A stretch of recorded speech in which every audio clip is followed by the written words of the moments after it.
बिस्मिल्लाहिर्रहमानिर्रहीम, अस्सलाम वालेकुम। ये जो शख्स आपकी स्क्रीन पर आ रहा है ये कोई आम शख्स नहीं है। ये अमेरिका की एयरफोर्स का कमांडर है, टॉप लेवल का कमांडर है, टॉप कमांडर। और यूरोप में वो गया है और इसने जाकर यूरोप में वार्निंग जारी की है कि तैयारी करें, पूरी नेटो अमेरिका समेत हम वॉर में जाने वाले हैं। और वॉर किसके खिलाफ होने वाली है?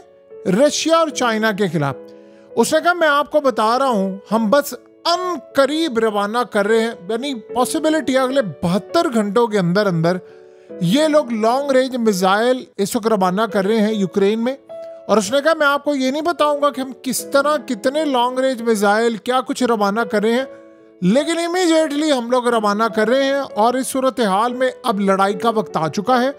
और एक बात आप ज़हन में रखिएगा, चाइना ने ताइवान पर अटैक करने से पहले रशिया से अटैक करवाना है नेटो पर। यूरोप सारे का सारा बिजी हो जाएगा रशिया के साथ और उसके बाद फिर चाइना ताइवान की तरफ आएगा और ये फुल फ्लेज वॉर होने के लिए जा रही है। और हमें अब इस जंग के लिए तैयार रहना है। और उसने बड़ा क्लियरली कहा, उसने कहा कि एक बात आप ज़हन में रख लें, नेटो हम सब मिलकर लड़ सकते हैं और इसके अलावा हमारे पास कोई रास्ता नहीं है। हमें अब जो लड़ाई करनी है वो चाइना और रशिया के साथ मिलकर जंग करनी है। और यही टाइम है कि अब हम पूरी तरह मिलकर हथियारों से इनका मुकाबला करें। हमारे पास टाइम बिल्कुल नहीं है। अब आप इमेजिन करें ज़रा कि क्या दौर आ गया है। उधर आप इजराइल को देखें, वो शाम फतह करने के करीब पहुंच चुका हुआ है। पागलपन की इंतहा सारी जगहों पर है। और आपको पता है कि अब सूरत हाल क्या है? आज मुसाद का जो डायरेक्टर है उसने अमेरिका को कहा है कि आप इमीडिएटली, अब मैं क्लीन कर लिया है, मैं गजा को मार लिया है, अब आपने इन लोगों को ज़बरदस्ती उठाना है। इनको लिबिया भेजें, इनको सूडान भेजें, इनको इंडोनेशिया भेजें, इन ममालिक में रवाना करें इमीडिएटली, तमाम के तमाम लोगों को रवाना करें। मैंने गजा पर कब्जा करना और ये लास्ट फेज है, जल्दी करें, मेरे पास टाइम बिल्कुल नहीं है। अब सुनिए जरा कि अब होने क्या जा रहा है। ये सारा स्टेरियो रशिया, चाइना, गजा, ये बिल्कुल हमारी किताबों में, अहादीस में, तमाम चीज़ों में पहले से मेंशन थी। हमारे साथ इवेंट्स क्या होने जा रहे हैं। मुसलमानों पर आ रहा है बहुत कड़ा वक्त, लेकिन उसके साथ साथ 2 नहीं 3 और ममालिक है जिन पर कड़ा वक्त आने वाला है और बड़ा टफ और चैलेंजिंग होगा। पॉसिबिलिटी है कि उसमें अमेरिका की तबाही भी हो जाए, अमेरिका भी शायद टूट जाए, कोई रियासतें इनकी अलग हो जाए, जिस तरह की ये वॉर लड़ने के लिए जा रही, क्योंकि महंगाई बर्दाश्त नहीं हो पाएगी। 3 ममालिक है रशिया, मुस्लिम कंट्रीज में तो ऑब्वियसली ईरान आ गया, शाम आ गया, तो सारे हो गए हम लोग कबर। लेकिन रशिया, चाइना और नॉर्थ कोरिया, ये 3 ममालिक हैं जिन पर जंग मुसल्लत होनी है। बहुत बड़ी जंग मुसल्लत होने के लिए जा रही है। अब इसराइल का प्लान क्या है कि यहां से गजा के लोगों को मैं भेजूं, मैं मिडिल ईस्ट पर लड़ाई छेड़ दूं और 2 ममालिक अगर जो मदद कर सकते हैं, जैसे उन्होंने देखा है कि चाइना ने पाकिस्तान की मदद की, पाकिस्तान ने इजराइल को शिकस्त दे दी है रिसेंटली। इंडिया को नहीं हमने शिकस्त दी, हमने इसराइल को भी शिकस्त दी, हमने उनके राफेल गिरा दिए। अब जो सोशल मीडिया पर इंडिया की जानिब से दावे किए जा रहे हैं कि अब वो जो लड़ाई करने जा रहे हैं उसमें 110 फाइटर्स लेकर आएंगे इस दफ़ा लड़ने के लिए।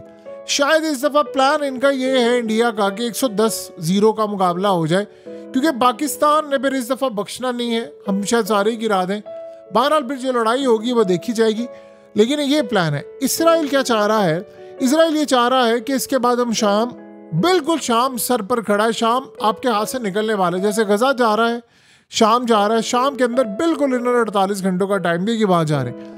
ये जब शाम जाएंगे उसके बाद मिडिल ईस्ट में इसराइल दंदनाता फिरेगा, तुर्की समेत सबको तबाह कर दे। उनको पता 2 मुल्क सिर्फ हैं ऐसे जो किसी ना किसी तरह इनकी मदद कर सकते हैं, कि रशिया और एक चाइना। तो वो मिडिल ईस्ट में मुसलमानों के ममालिक पर कब्जा करेगा, पाकिस्तान को इंडिया के साथ इंगेज करेगा, रशिया को इंगेज करेगा नेटो के साथ, और चाइना पर लड़ाई करवाएगा साउथ चाइना सी, जापान से, ऑस्ट्रेलिया से, अमेरिका खुद होगा, फिलीपीन होगा, ये सारे ममालिक उधर से जाएंगे चाइना पर और ताइवान की जंग। यानी पूरे का पूरा वर्ल्ड इन्होंने डिज़ाइन किया हुआ है जंगों में जाने वाले।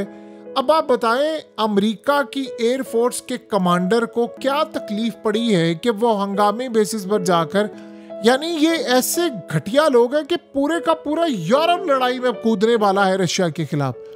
डोनाल्ड ट्रंप ने जिस तरह का काम किया है, जिस तरह वो इसराइल के आगे लेटा है, ऐसे तो दुनिया की तारीख में कोई भी किसी के आगे ना लेट पाए जिस तरह इसने सरेंडर किया है।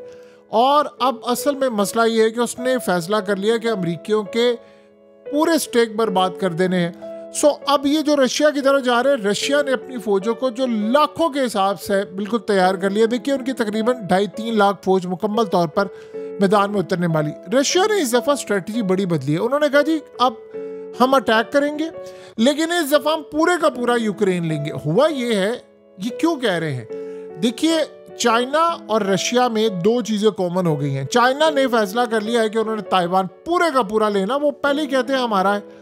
उधर उन्होंने कहा है कि ताइवान पर जंग छिड़ेगी। चाइना के साथ कमिटमेंट ये हुई है कि रशिया पूरा यूक्रेन लेगा तो चाइना उनको सपोर्ट करेगा, और चाइना जब ताइवान लेगा तो रशिया पूरे यूरोप को कंट्रोल करेगा। देखिए अगर मिसाल के तौर पर एक सिंपल सी मिसाल ले लें, यूरोप में कितने ज़्यादा ममालिक हैं। अगर नेटो की बात करें तो डायरेक्ट 32 ममालिक तो है ना, बाकी ऑब्जर्वर ऊपर नीचे सारे मिलाकर वो तो अलग है। लेकिन हम एक बात सूरत हाल देखें, ये 32 ममालिक अकेले रशिया से लड़ने जा रहे हैं। कैसे लड़ेंगे? रशिया के पास क्या है? आपको पता है कि रिसेंटली उनकी जो लीडिंग मीडिया सारी पॉलिसी मार्गरेटा कंट्रोल करती है पुतिन की, उसने बड़ा क्लियरली कह दिया है कि हमारे पास न्यूक्लियर मारने के अलावा रास्ता कोई नहीं।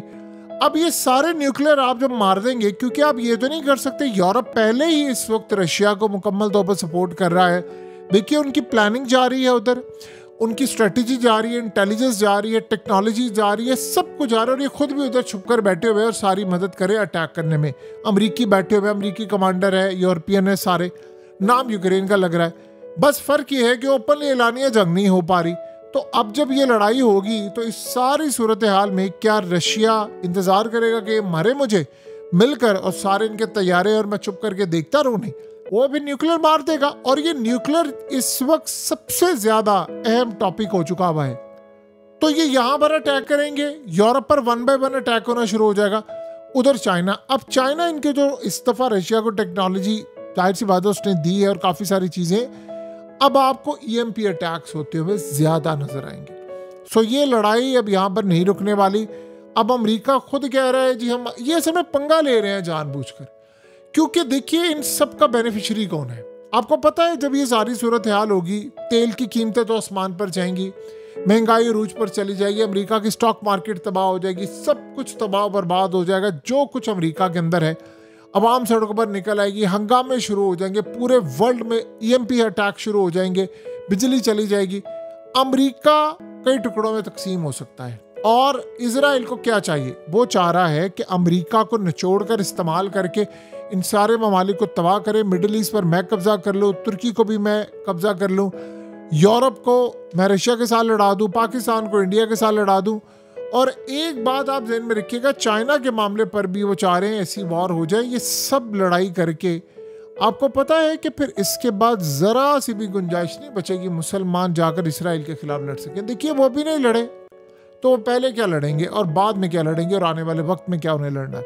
सो लिहाजा अब ये सारे का सारा जिन्होंने नक्शा डिज़ाइन किया है, ये जो बार बार बात होती है आर्मेगेडॉन की, ज़माना आखिरत की जंग की, ये हक और बातिल की जंग है, उसमें आप इस सारी सूरत हाल को देख रहे हैं कि चीज़ें किस तरफ जा रही हैं।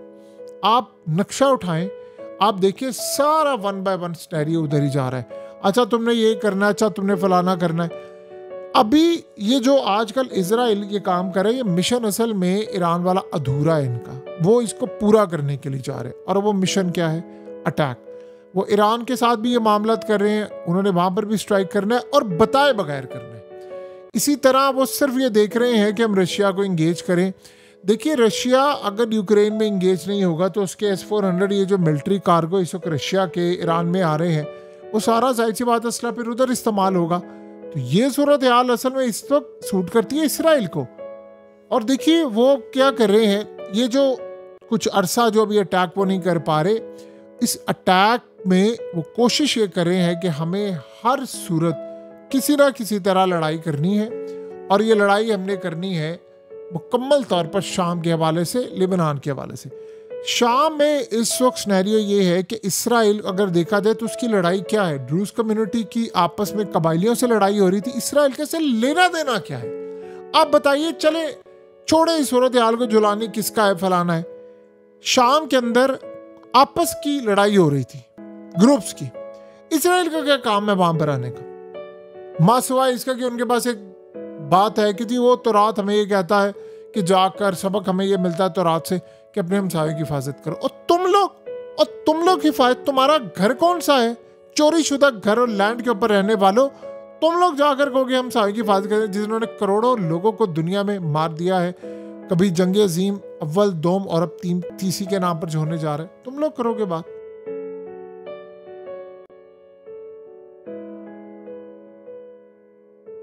हकीकत टीवी को सब्सक्राइब करना मत भूलें, वीडियो को लाइक करें, शेयर करें और कमेंट सेक्शन में अपनी राय का इजहार जरूर करें।